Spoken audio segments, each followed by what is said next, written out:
muito tempo, o Manual de Boas Práticas recomendava que na hora de filmar com o celular, as pessoas virassem o aparelho para filmar na horizontal. O motivo era simples. A proporção de uma televisão é horizontal. Filmando na vertical, você desperdiçava uma porção de espaço da tela. No entanto, quem ainda assiste TV na TV? Com o crescente consumo de vídeos no celular por conta da popularidade de aplicativos como Snapchat, Instagram, YouTube, filmar na horizontal passou a ser um capricho com pouquíssimo sentido. E mais storytellers visuais vêm se adaptando e aprendendo a contar suas histórias filmando na vertical. Isso é só mais um exemplo de uma lição muito importante de storytelling e o tema do nosso vídeo de hoje: o meio condiciona a história. Storytelling com Eduardo Albuquerque.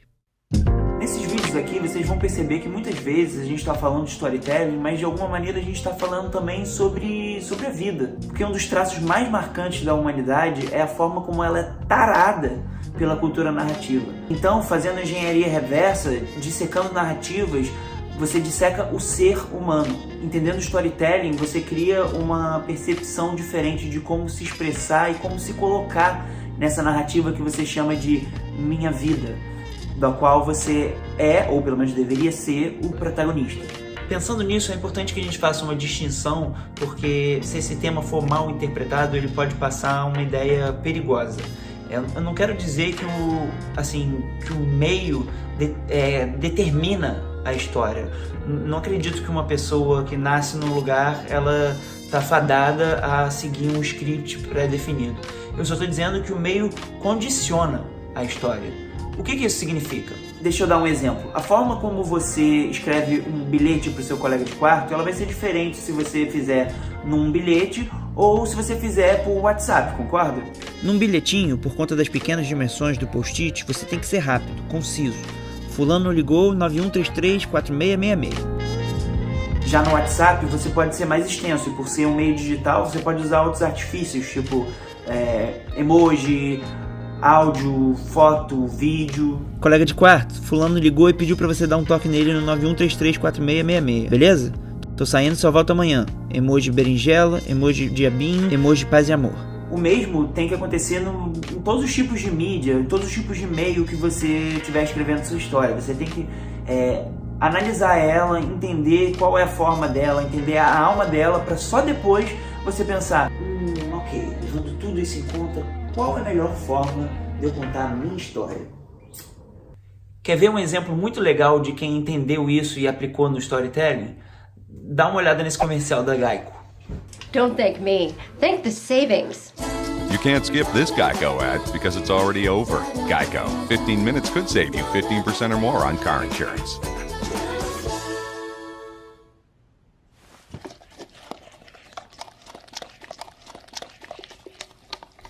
Eu não sei vocês, mas eu acho genial.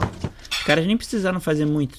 Deixa o cachorro indo comer em cada um dos pratos, os atores nessa situação sem graça, fazendo com que o incômodo da cena, onde os atores não podem sair do seu personagem e o cachorro estraga tudo, traga o riso no espectador.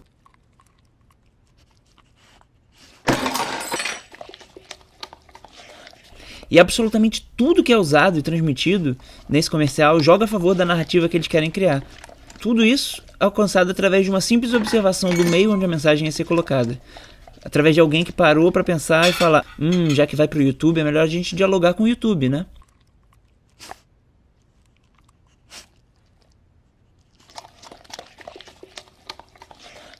Tudo pode ser uma oportunidade criativa de contar uma história. Esses caras da Geico, eles pegaram o problema de ordem de negócio, ou seja, o fato de que no YouTube você tem apenas 5 segundos de propaganda que são obrigatórios, que você não tem como pular, e eles transformaram isso em força do storytelling deles. Como diria o grande poeta da Maravilha, eles pegaram a problemática e usaram como solucionática.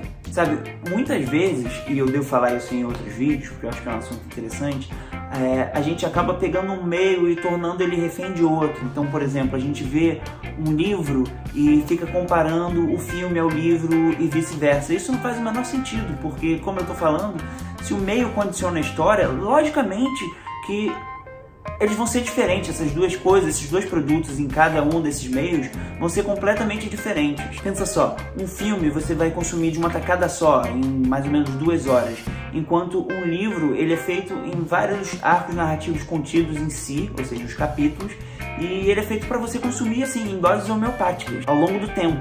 É óbvio que uma coisa vai ser diferente da outra, a gente não tem como comparar uma parada com a outra. E isso acontece em tudo quanto é meio. As histórias em quadrinhos, ela é confinada às coisas específicas da história em quadrinho.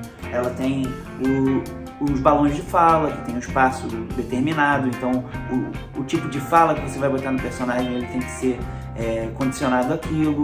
Os próprios quadros de onde estão botadas as ações em cada página. Na TV também, a narrativa ela é interrompida pelos comerciais, que é o lugar, na verdade, onde eles ganham dinheiro. Então, isso também fez o jeito como se conta uma história na TV ser específico a essa limitação, entre aspas, que a TV tem. Dividindo em blocos, criando o que eles chamam de cliffhanger, que é...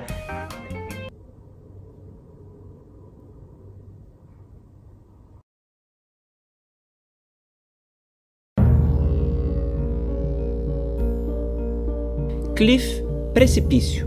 Hanger, segurador, aquilo que segura. Cliffhanger é aquilo que te segura de um precipício. Não faço ideia de quem cunhou o termo, mas cliffhanger é figurinha fácil no lexicon de um storyteller, independente do meio onde ele conta sua história. É uma analogia àquele momento onde o personagem está à beira de um precipício, moralmente, mas às vezes também literalmente, e você não sabe se ele vai cair ou conseguir voltar a ficar de pé.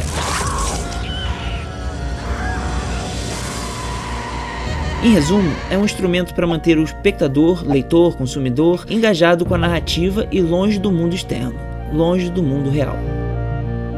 É aquela tensão antes do comercial para você ficar tão tenso querendo saber o que vai acontecer que você não troca de canal durante o comercial e vê os produtos que são o que financiam, na verdade, a prática da televisão. Foi pegando essas desvantagens e usando elas ao favor do storytelling que esses meios se provaram perenes para a função que eles pretendem desempenhar. Esses conjuntos de elementos únicos a esses meios são os que fazem eles fortes e não fracos.